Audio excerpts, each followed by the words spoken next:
This is a Zander. And despite 20 years of fishing, I'd never caught one. Then, at the end of last season, I decided to change that. Since that first fish, I've really improved my technique, and I've caught loads of these incredible predators. Today, I'm going to show you the easiest way I know to catch Zander on soft plastic lures. I just can't stress how important this first part is.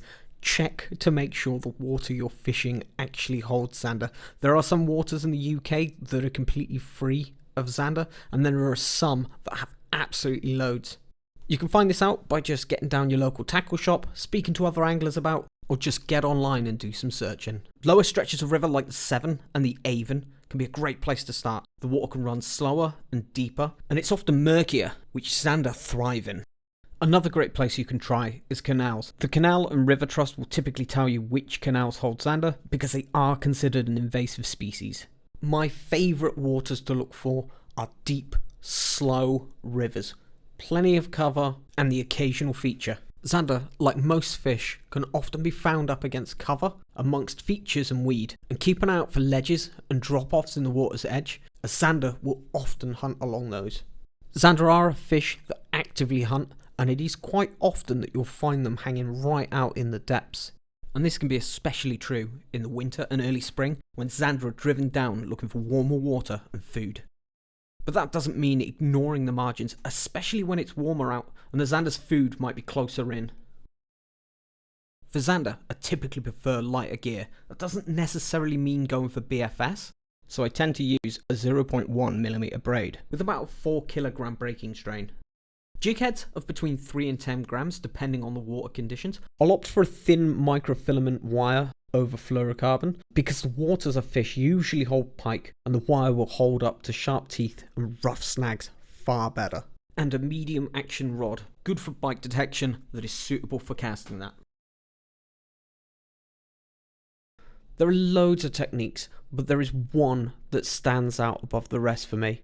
It works in a range of different conditions, water types and depths, and it's been effective for me all year round. It's cheap and it is one of the easiest techniques to do. And all it is jigging hard and fast right on the bottom. All you're going to do is cast out and let your lure sink right to the bottom. Once there, couple of turns of the reel and then pause, letting your lure sink back down to the bottom again. As soon as it hits, couple more turns, pause till it hits the bottom again, and then just keep repeating. I've been finding that the jig head itself, when it really hits the bottom of the river or canal really hard, that can be a point that Zander really hit the bait, so don't be afraid to go slightly heavier on the jig head to begin with. If you're unfamiliar with the area you're fishing in and don't know where Zander typically are, it can take a little bit of time to find them, but this method is great for searching areas quickly, so don't be afraid to move around and try a few spots along your stretch. Once you find Zander, there are often more there, so always try a few more casts after catching. And the great thing about this approach is that you can build upon it, and as you become more confident, you can play around with the pause times, increase the finesse, lighten up the jig head, and this can really help you catch the Zander when they're not super active. My favourite lure for this is a ribbed shad, something that's going to cause a lot of vibration in the water, with a lot of movement both as you retrieve the lure and let it drop through the water.